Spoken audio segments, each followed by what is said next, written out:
اب اس مال کی محبت سے بچنے کا علاج کیا ہے؟ ہمارے مشائخ نے فرمایا کہ اس کا علاج یہ ہے کہ انسان میانہ روی اختیار کرے، موڈیسٹی۔ اس کا علاج کیا ہے؟ موڈیسٹی۔ شو شا پھوں پھاں اس میں لگ کے انسان تباہ ہوتا ہے۔ جب اللہ نے دیا تو اللہ کی نعمت سمجھے، مگر موڈیسٹی اختیار کرے۔ موڈیسٹی اس کا سب سے بہترین علاج۔ اور ایک بات یہ کہ اللہ کے راستے میں خوب سخاوت کرے۔ جب مال بڑا اللہ دے تو دل بھی بڑا اللہ سے مانگے۔ مال بڑا ہونا اور چیز ہے اور دل بڑا ہونا اور چیز ہے، ان دونوں میں فرق ہے۔ پچھلی دفعہ ایک واقعہ ساجد نے سنایا تھا کہ ہم لوگ نے واشنگٹن میں جن دنوں اپنا مرکز بنایا دارالہدا کے نام سے، الحمدللہ ایک لوگوں کے اندر خوشی کی لہر تھی جو چل رہی تھی۔ فائنل پیمنٹ کرنی تھی، لوگ خود بخود آ کے پیسہ اکٹھا کر رہے تھے، کیونکہ 2.5 ملین ڈالر کی وہ عمارت تھی جو کالج تھا، اس کو خرید کے مسجد، مدرسہ اور اس میں کنورٹ کیا گیا۔ اور الحمدللہ کہ واشنگٹن ایریا میں یہ سب سے پہلی مسجد ہے جو مسلمانوں کو اللہ تعالیٰ نے اتنی پرائم جگہ پر عطا فرمائی۔ کیسی آباد ہوئی؟ الحمدللہ۔ ایک وہ وقت تھا کہ جب 5 بندے جمعہ کی نماز میں ہوتے تھے تو ہم شکر کا سجدہ کرتے تھے۔ 5 بندے جمعہ کی نماز میں آ جاتے تو ہم شکر کا سجدہ کرتے کہ الحمدللہ۔ پھر پاکستانی ایمبیسی والوں نے ویگن بھیجنی شروع کر دی، عملے کو بھیجا، 25 بندے اس میں آ گئے۔ ہم نے 2 رکعت شکرانے کے پڑھے، الحمدللہ 5 تھے، آج 30 ہو گئے۔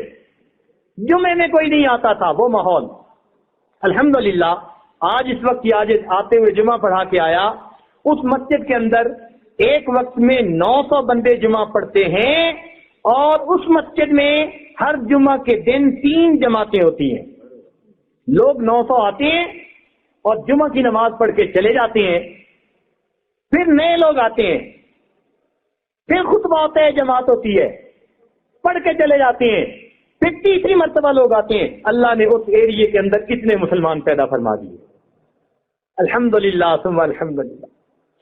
بہرحال اس کی پیمنٹ کرنے کا وقت تھا، ایک صاحب آئے، کہنے لگے حضرت بس میرا ذرا پردہ رکھ لینا، میں دے نہیں سکتا، لوگ مجھے بھی آ کے پوچھیں گے، میں ان کو کہہ دوں گا کہ میں نے حضرت سے بات کر لی ہے، یعنی وہ سمجھیں گے کہ اس نے پیمنٹ کروا دی۔ ہم نے کہا بہت اچھا، خرچ کرنے میں تو طیب نفس کی بات ہے، دل کی خوشی، جو دل کی خوشی سے خرچ کرے تو وہ پیسہ ہے جو برکت والا ہے، ورنہ اس میں برکت ہی نہیں ہوتی۔ ہم نے کہا بہت اچھا۔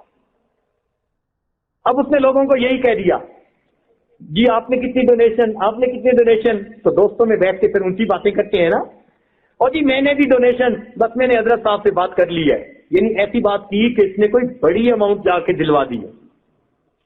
ہم بھی خاموش ہیں کہ اگر کسی کا پردہ رہے تو بہت اچھا۔ کسی نے پوچھا بھی صحیح کہ جی فلاں نے کتنے پیسے دیے، ہم نے کہا بھائی اس نے بھی آ کے اپنی بات کر دی، لوگ مطمئن ہو گئے۔ اللہ تعالیٰ کی شان کہ جو کہنے لگا کہ میری حالت ہے کہ میں $10 بھی مسجد کے لیے نہیں دے سکتا، میرا پردہ رکھ لینا، ہم نے کہا بہت اچھا، پردہ رکھ لیا۔ ایک ہفتے کے بعد ایک نوجوان آیا، بیت ہوا، اس نے توبہ کی، کہنے لگا بس میں نے آج سچی توبہ کر لی، حضرت میں بڑا برا، ابھی لتا منگیشکر آئی ہوئی تھی اور اس کا جو ہے کنسرٹ تھا اور لوگ اس پہ گئے ہوئے تھے، حضرت میں بھی وہاں گیا اور میں نے بڑا گناہ کیا، میں بڑا نادم ہوں، اور حضرت بڑے لوگ وہاں گئے ہوئے تھے۔ تو اس نے پتہ نہیں کیسے اس بندے کا نام لیا، حضرت سب سے آگے ٹکٹ خریدنے والا فلاں بندہ تھا، اور اس نے اپنے گھر کے 11 بندوں کے لیے $100 پر پرسن کے حساب سے ٹکٹ خریدی تھی۔ حیران رہ گئے کہ جو بندہ آ کے کمٹمنٹ دے رہا ہے کہ میں $10 مسجد کے لیے نہیں خرچ کر سکتا، وہ کسی کا گانا سننے کے لیے گھر کے 11 افراد کے لیے $100 کے حساب سے $1100 کی ٹکٹ وہاں خرید رہا ہے۔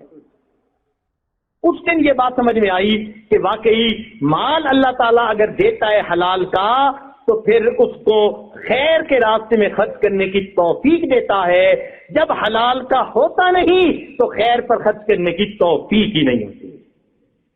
مسجد کے لیے $10 کی توفیق نہیں تھی اس بندے کو.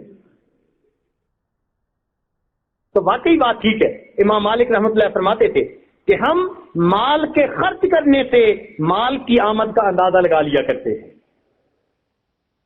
یہ دیکھتے ہوئے کہ مال خرچ کہاں ہو رہا ہے ہمیں پتہ چل جاتا ہے کہ مال کی آمد کیسے ہے. اگر دین پہ خرچ ہو رہا ہے تو اس کا مطلب ہے آمد نیک ہے، حلال ہے، اور اگر برائیوں پہ خرچ ہو رہا ہے اس کا مطلب ہے کہ مال حرام کا ہے.